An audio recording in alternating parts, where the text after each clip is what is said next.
আচ্ছা স্টুডেন্টস, আজকে ম্যাথের এই ব্যাপারটা সলভ করব। এ প্লাস বি স্কোয়ার মানে কত? তাহলে a plus b whole square কত হবে? আমি বলছি, a square plus b square plus 2ab। ঠিক আছে, কি হবে? রাহুল, তুমি বলো তো। a প্লাস বি এর whole square equal to a square plus b square equal to a b. Very good, তোমরা সবাই বুঝলে। এবার তোমরা দেখো, ঠিক যেভাবে এ প্লাস বি স্কোয়ার হয়, ঠিক সেইভাবে এ মাইনাস বি হোল স্কোয়ারও হয়ে থাকে। সেটা ঠিক কি?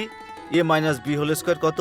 Is equal to a square plus b square এই মাইনাস 2ab। ঠিক আছে, সবাই বুঝতে পারলে? তাহলে এবার তুমি বলো। a minus b এর whole square is equal to a square plus b square minus 2ab। খুব ভালো বললে তুমি, বসো।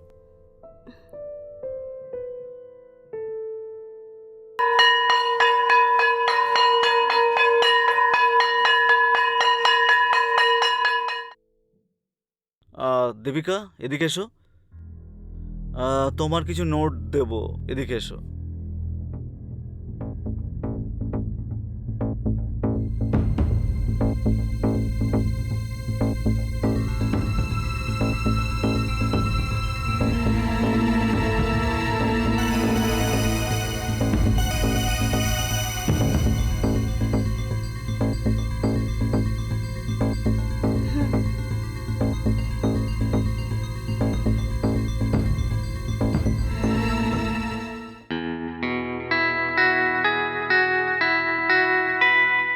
আধুনিকতা আমাদের সমাজে বিভিন্ন রকম পরিবর্তন এনে দিয়েছে। এই পরিবর্তন নিশ্চিত রূপে দরকারিও ছিল, কিন্তু দরকারি হওয়ার সাথে সাথেও এই পরিবর্তন কোথাও ছিল সঠিক, আবার কোথাও ছিল বেঠিক। এই পরিবর্তনেরই শিকার হয় সম্পর্ক। সম্পর্ক যখন সঠিক পথ থেকে ভুল পথে এগিয়ে যায়, তখন জন্ম নেয় অপরাধ। নমস্কার, আমি হলাম ইন্সপেক্টর বিজয় সিং, আর আপনাদের স্বাগত জানাই অপরাধে। আমাদের আজকের কাহিনীও এরকম একটা পবিত্র সম্পর্কের কাহিনী, গুরু আর শিষ্যের সম্পর্ক। দীপিকা আর হরিশ বাসনায় ডুবে গিয়ে গুরু আর শিষ্যের এই পবিত্র সম্পর্ককে একদম শেষ করে দিয়েছে। এই সম্পর্কের পরিণতি কি হবে, চলুন দেখা যাক।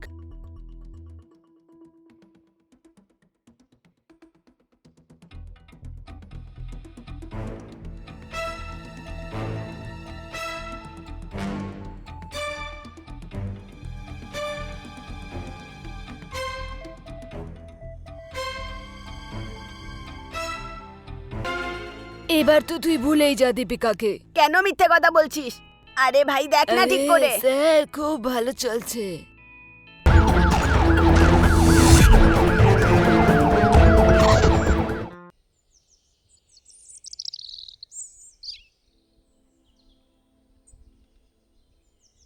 আরে চল কিছুক্ষণ বসে যাই এখানে। হ্যাঁ ভাই, শোন না, আমি দীপিকার সঙ্গে বিয়ে করতে চাই। আরে তুই দীপিকাকে ভুলে যা, দেখছিস না হরি স্যারের সাথে কি এক্সাইটেড ও। এখন তুই কোনো একটা আইডিয়া দিয়ে দে, যাতে ও আমাকে ভালোবাসে। আরে আইডিয়া তো আছে, তুই করতে পারবি? হ্যাঁ, বল তো তুই। পাক্কা তো? হ্যাঁ, বল বল। চল শোন।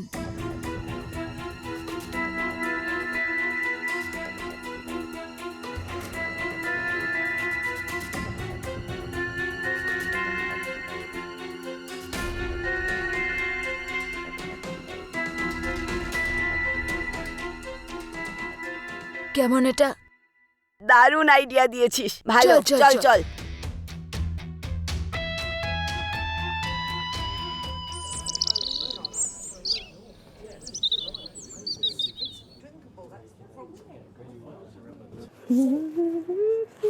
এই তো এসে গেছে, এসে গেছে।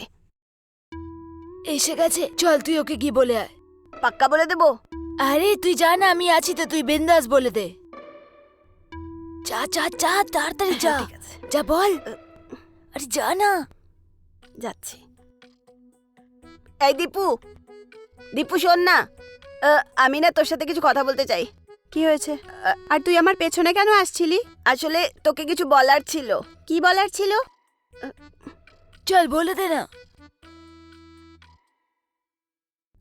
আমি তোকে খুব ভালোবাসি, আই লাভ ইউ। কি? তুই পাগল হয়ে গেছিস নাকি? নাকি মাথা খারাপ হয়ে গেছে তোর?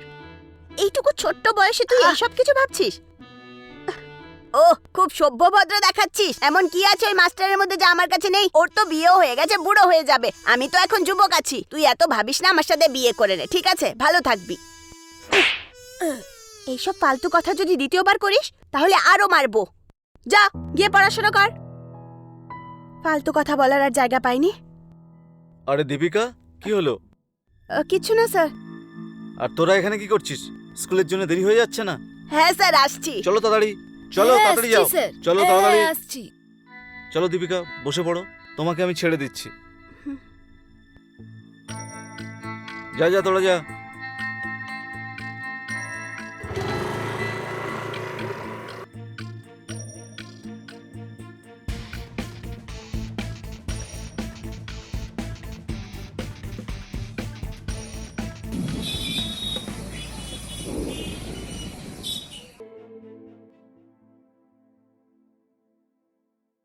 দীপু,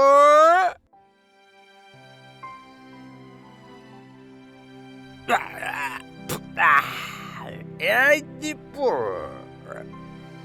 দীপু মা। বাবা, বাবা, বাবা, বাবা সাবধানে। আজকে তুমি আবার মদ খেয়েছো। তোমার পড়াশোনা কেমন চলছে? বাবা ওইসব কথা ছাড়ো। বাবা এসব কি শুরু করেছো তুমি, বলো তো? নিজের অবস্থা দেখেছো বাবা? আরে এই তো বসো, চলো শুয়ে পড়ো তো। আরাম করো একটু প্লিজ। আরে মা, ঘুমিয়ে পড়ো বাবা। দীপু, আমার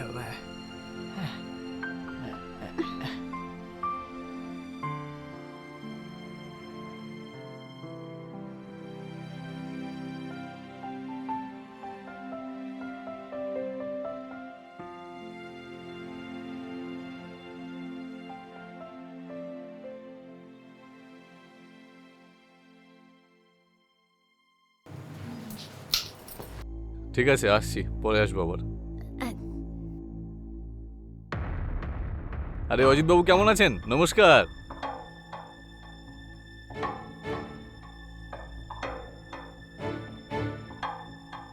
অঞ্জু, ও অঞ্জু।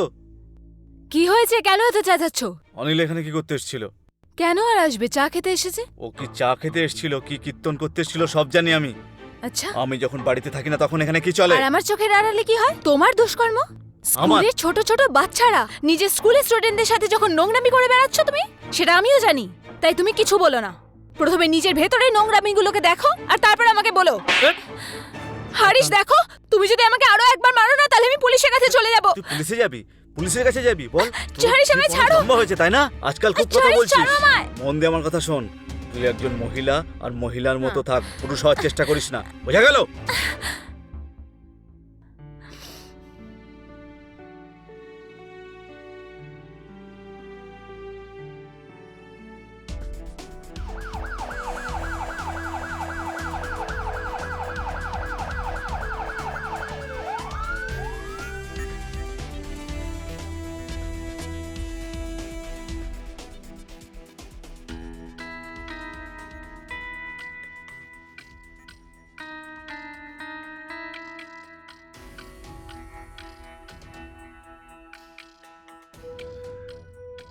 একে তীক্ষ্ণ কিছু দিয়ে মারা হয়েছে, হয়তো এই পাথরটা দিয়ে। হ্যাঁ স্যার। সব র্যান্ডম হয়েছে। এখানে কেউ কিছু দেখেছো? না স্যার, আমরা তো পরে এসে দেখলাম যেখানে বডিটা পড়ে রয়েছে। একে কেউ কি চেনেন আপনারা? আগে হ্যাঁ স্যার, ইনি হলেন হ্যারি স্যার, পাশের স্কুলে ইনি পড়ান। টিচার? হ্যাঁ স্যার, টিচার। কোন স্কুলে? এই যে স্যার, রাজধানী স্কুল, প্রাইমারি স্কুল, ওইখানেই পড়ান।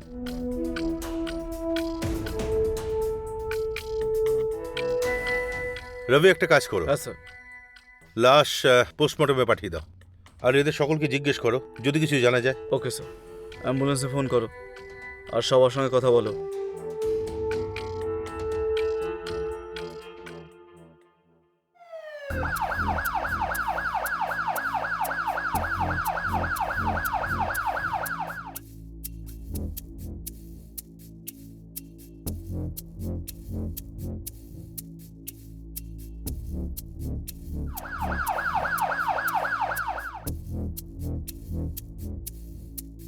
পোস্ট নাম্বার 20 ডিউটি চেঞ্জ করে দিও, ঠিক আছে? Okay sir. Jai Hind sir. Jai Hind. কিছু জানা গেল?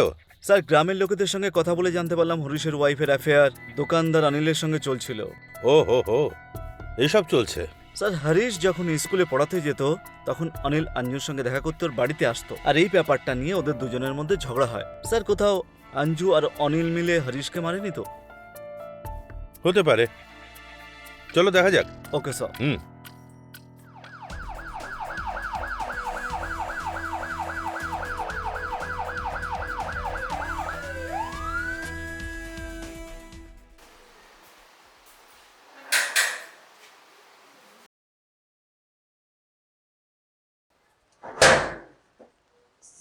স্যার, কিছু জানতে পারলেন?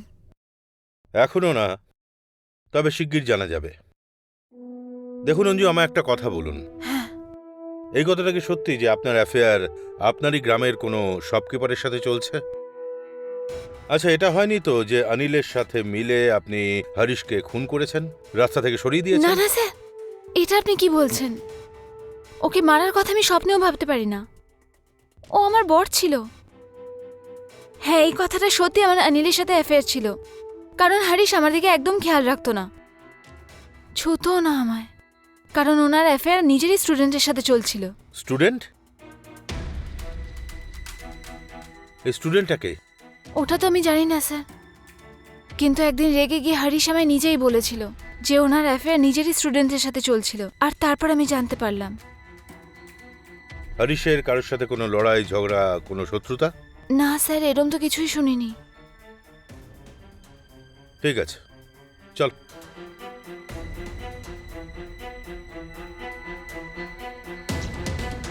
রবি, একটা কাজ করো, হ্যাঁ স্যার। স্কুলে যাও হুম। আর এই স্টুডেন্টের ব্যাপারে জিজ্ঞেস করো। Okay sir. কল ডিটেলের কি হলো? স্যার, সন্ধ্যের মধ্যে চলে আসবে। হুম।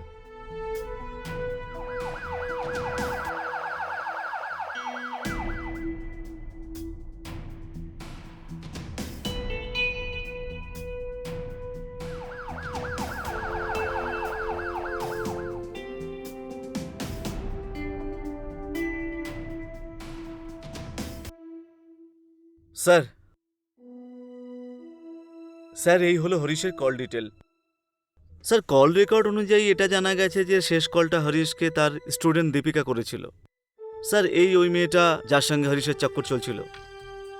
স্যার, স্কুলে জিজ্ঞাসাবাদ করে জানতে পেরেছি 1 বছর ধরে এদের সম্পর্ক ছিল।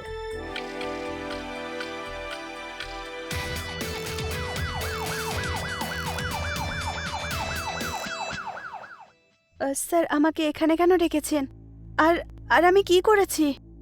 তুমি গুরু আর শিষ্যের মতো পবিত্র সম্পর্ককে নষ্ট করেছ। হরিশের সাথে তোমার অ্যাফেয়ার ছিল না? হরিশের মৃত্যুর আগে লাস্ট কল তোমারই ছিল। কি চলছিল? হ্যাঁ, কেন মেরেছো ওকে? নাই কাউকে দিয়ে খুন করিয়েছ? আমি মারিনি হরিশ স্যারকে, আর আমি তো জানিও না এইসব কিছু কখন হলো। হ্যাঁ, কিন্তু এটা সত্যি যে আমার আর হরিশ স্যারের রিলেশন ছিল। স্যার, আমরা দুজন বিয়েও করতে চাইছিলাম, আর উনি আমাকে এটাও বলেছিলেন যে উনি নিজের ওয়াইফকে ডিভোর্স দেবেন। কিন্তু আমার বাবা আমাদের ব্যাপারে জানতে পেরে যান। স্যার, আমি করেছিলাম ওনাকে কল, কিন্তু এটা বলার জন্য যে আমার বাবা সব কিছু জানতে পেরে গেছে যে আমার আর হরিশ স্যারের রিলেশন আছে। স্যার, এইসব ছাড়া আমি আর কিচ্ছু জানি না। দেখো দীপিকা, তোমাকে আরো একবার বলছি যে তুমি যা জানো আর যতটুকু জানো আমাকে সব সত্যি সত্যি বলে দাও। যদি আমরা আমাদের মতো করে খোঁজ নিই আর তোমার বিরুদ্ধে যদি কোনো প্রমাণ পাই, তাহলে তুমি খুব পস্তাবে কিন্তু। স্যার, আমি যা কিছুই জানি আমি সব কিছু বলে দিয়েছি। আমি আপনার কাছে কিচ্ছুই লুকোইনি। তুমি যেতে পারো।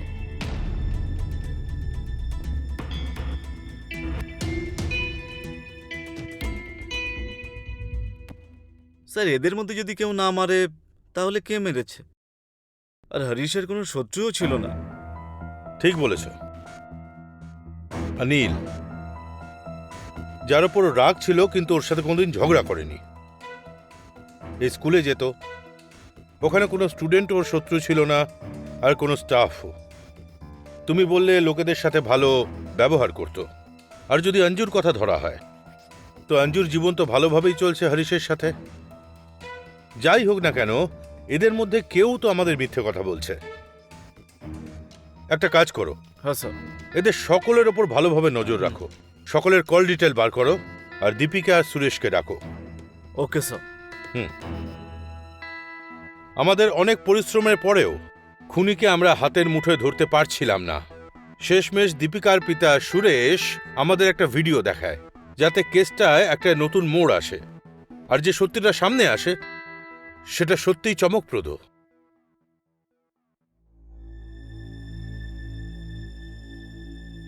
সুরেশবাবু, আপনি কখন জানতে পারলেন যে আপনার মেয়ে দীপিকা আর ওর গুরু হরিশের মধ্যে অ্যাফেয়ার চলছে? স্যার ওর মারার একদিন আগে। নিশ্চয় খুব রাগ হয়েছিল। স্যার রাগ তো হবেই স্যার, যে কোনো বাবাই রেগে যাবে স্যার। ওর মেয়ে যদি এই ধরনের কাজ করে তাহলে স্যার রাগ তো হবেই। আর সেই রাগের মাথাতেই আপনি হরিশকে মার্ডার করে দিয়েছেন, রাইট? স্যার মারতে তো আমি চাইতাম, আর আমি বেরিয়েছিলাম মারার জন্য। কোনো বাপ যদি নিজের মেয়ের নোংরা ভিডিওর গুরুর সাথে দেখতে পায় তাহলে রাগ তো হবেই স্যার।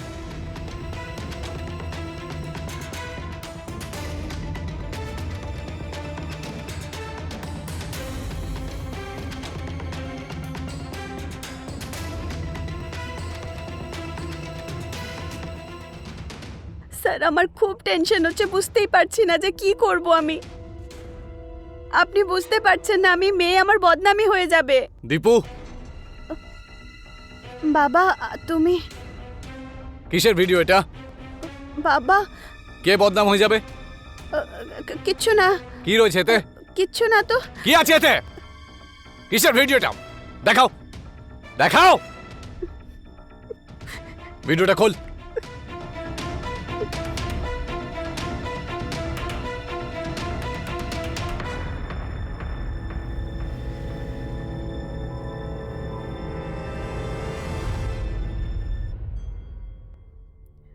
সরি বাবা। সরি? তুই এই কাজ করছিস? এ তো হ্যারি টিচার না? হ্যাঁ, আমার বয়সের লোক এটা, আর তুই এর সাথে নোংরামি করছিস? তোর কি মাথা খারাপ হয়ে গেছে নাকি? হ্যাঁ? আজ থেকে তুই স্কুলে যেতে পারবি না, বন্ধ। বাড়ি থেকেও বেরোতে পারবি না। আর ওই টিচারকে তো আমি ছাড়বো না, ছাড়বো না আমি ওকে। বাবা বাবা দাঁড়াও বাবা। বাবা প্লিজ এরকম কিছু করো না। আজ থেকে তোর বাড়ির বাইরে যাওয়া বন্ধ। ওই টিচারকে আমি প্রাণে মেরে ফেলবো।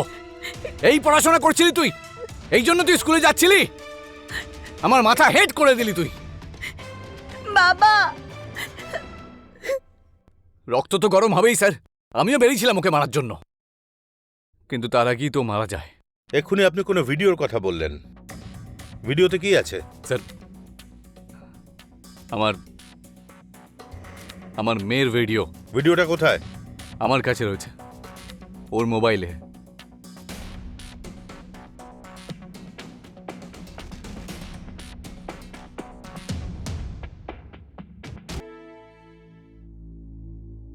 এই মোবাইলটা এখন আমাদের কাছেই থাকবে, আপনি এখন যেতে পারেন, কিন্তু শহরের বাইরে নয়। আচ্ছা স্যার।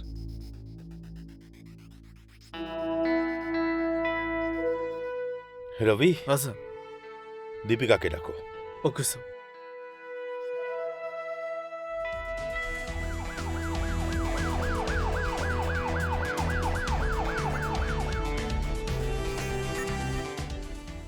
তুমি, আমি কতবার বলেছিলাম যা তুমি জানো আর যতটুকু তুমি জানো সত্যি সত্যি বলো, তাই না? তাহলে এই ভিডিওর কথাটা কেন লুকিয়েছিলে? বলো আমাকে। স্যার আমি ভয় পেয়ে গেছিলাম। আর স্যার আমি আপনাকে কি বলতাম, আমি নিজের বদনামি তো চাইতাম না। এই ভিডিওটা কে বানিয়েছে?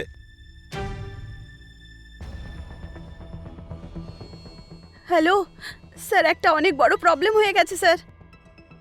স্যার স্যার ওই মান্নু না আমাদের রুমের ভেতরের ভিডিও বানিয়ে ফেলেছে। স্যার আমার খুব টেনশন হচ্ছে, আমি কিচ্ছু বুঝতে পারছি না আমি কি করব। স্যার প্লিজ যা করেই হোক ওই ভিডিওটা ডিলিট করান। আপনি বোঝার চেষ্টা করুন, আমি মেয়ে, আমার বদনামি হয়ে যাবে। এই দুজন কে? স্যার ওরা দুজন আমার স্কুলেই, আমার ক্লাসেই পড়াশোনা করে। স্যার মান্নু আমাকে ভালোবাসে, কিছুদিন আগে আমাকে প্রপোজও করেছিল। আমি ওকে বাচ্চা ভেবে ছেড়ে দিয়েছিলাম। ওই সময় আমি বুঝতেই পারিনি যে ও এরকম একটা কিছু করে ফেলবে।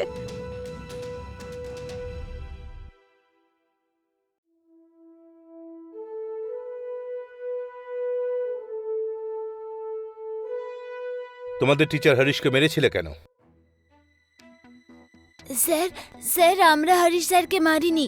স্যার আমরা হরিশ স্যারকে কেন মারবো? উনি তো আমাদের এত ভালো টিচার ছিলেন। আচ্ছা, এই যে আঙ্কেল আছে না, খুব সাংঘাতিক। তোমাদের নিয়ে গিয়ে এমন একটা অন্ধকার ঘরে আটকে রাখবে না, মা বাবার বন্ধুদের মুখ পর্যন্ত দেখতে পারবে না, ওখানে খাবারও পাবে না। মান্নু, কেন মারলে? বলো কেন মারলে? স্যার ওই দিন আমি ওকে প্রপোজ করেছিলাম। কে? স্যার দীপিকাকে। তারপরে কি হলো? আমি ওকে বললাম যে তুমি আমাকে বিয়ে করে ফেলো, কিন্তু ও আমার কথাই শুনছিল না। আর আমি ওকে অনেক বোঝালাম যে ওই মাস্টার মশাই, ওনার তো বিয়ে হয়ে গেছে আর কয়েকদিনের মধ্যে বুড়ো হয়ে যাবে। তারপর আমি ওকে বললাম যে আমি তো এখন যুবক আছি, তুই আমাকে বিয়ে করে নে, কিন্তু ও আমার কথা শুনলো না আর আমাকে থাপ্পড় মেরে দিল। আচ্ছা স্যার আপনিই বলুন, আমার কি রাগ উঠবে না? বলুন না স্যার, আমি কি ভুল করলাম? তারপর আমার খুব রাগ উঠলো, কিন্তু আমি ওকে কিছু বললাম না। আঙ্কেল, আমার বন্ধু আশু আমাকে একটা ভালো আইডিয়া দিল স্যার। কি আইডিয়া ছিল আশু? ভাই তুই কোনো একটা আইডিয়া দিয়ে দে, যাতে ও আমাকে ভালোবাসবে। আরে আইডিয়া তো আছে আমার কাছে, তুই করতে পারবি? হ্যাঁ বল না তুই। পাক্কা তো? হ্যাঁ বল। চল এবার শোন, আমরা দুজনে চুপি চুপি গিয়ে ওনার রোম্যান্সের ভিডিও বানিয়ে নেব। হ্যাঁ হ্যাঁ হ্যাঁ ঠিক আছে? হ্যাঁ। তারপর তুই দীপিকাকে ব্ল্যাকমেল করিস আর বলিস হরিশ স্যারকে ছেড়ে দিতে আর তোর সাথে বিয়ে করতে। তারপর ও তোকে বাধ্য হয়ে বিয়ে করবে, আর যদি হ্যাঁ। তাও না মানে তাহলে ওকে বলিস এই ভিডিও আমরা ইন্টারনেটে ভাইরাল করে দেব। কেমন এটা? দারুণ আইডিয়া দিয়েছিস, খুব চল, ভালো। চল, চল চল, চল চল।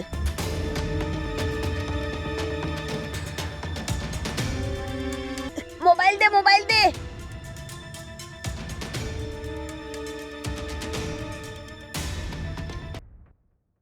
তারপর স্যার আমি ওই ভিডিওটা দেখিয়ে দীপিকাকে ব্ল্যাকমেল করা শুরু করে দিলাম। তারপর ওই কথাগুলো হরিশ স্যারকে বলে দিল। হরিশ স্যার আমাদেরকে মাঠে ডেকে পাঠালেন আর উনি আমাদের অনেক মারলেন। স্যার স্যার আমায় ছেড়ে দিন। তৈরি করবি? হ্যাঁ, ভিডিও বানাবি? স্যার, আচ্ছা, বল এর আইডিয়া কি করে এলো? বল। স্যার ও ভালোবাসে দীপিকাকে। ভালোবাসে? এদিকে আয়, এদিকে আয়, এদিকে আয়, না এদিকে স্যার, আয়, না এদিকে আয়। স্যার, তুই ভালোবাসিস? হ্যাঁ, এটা তোর বয়স এসব করার। বল। হ্যাঁ, স্যার, তোকে স্যার, মেরেই দেবো স্যার, একেবারে। না, না, হ্যাঁ, আরে শয়তান স্যার, কোথাকার। এরকম না। হ্যাঁ, তোকে স্যার, মেরেই প্লিজ, ফেলবো। স্যার। হ্যাঁ, মেরেই ফেলবো। বল, কেয়ার করবি? কে আইডিয়া দিয়েছে? বল, কে আইডিয়া দিয়েছে? হ্যাঁ, স্যার ক্ষমা করে এদিকে আয়, দিন। রেখে আয় বলছি, স্যার, মেরেই ক্ষমা ফেলবো তোকে। করে দিন। হ্যাঁ, হ্যাঁ, বল কেন ভিডিও বানিয়েছিস? বল, বল কেন তুই কেন ভিডিও বানালি? বল কেন তোর পড়াশোনা করতে ভালো লাগে না? হ্যাঁ, বল তোকে মেরেই দেবো। বল, হ্যাঁ, পড়াশোনা না করে তোমাদের বল বয়সে ভিডিও বানাবি, হ্যাঁ, ভালোবাসিস? হ্যাঁ, এই বয়সে এই সমস্ত কিছু? হ্যাঁ, বল তোকে শেষ করে দেবো একেবারে। হ্যাঁ, হ্যাঁ, কি করছো তোমরা? এই ছেড়ে ওখান দাও, থেকে পাথর ছেড়ে দাও, নিয়ে আয়, ছেড়ে দাও বলছি তাড়াতাড়ি। আমাকে, ছেড়ে দাও। পাথর নিয়ে আয়। এই ছেড়ে দাও আমাকে, তোমরা কি করছো কি? পাথর ছেড়ে নিয়ে দাও। ওনাকে মাথায় ছাড়ো, মার। ছাড়ো।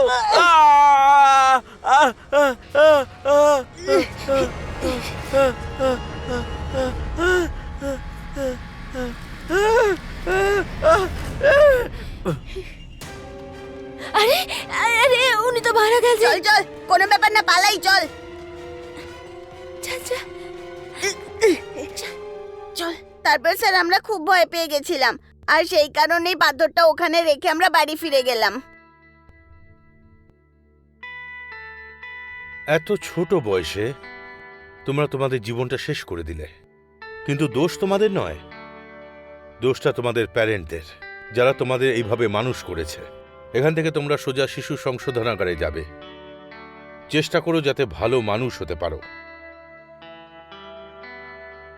এদের নিয়ে যেতে পারেন।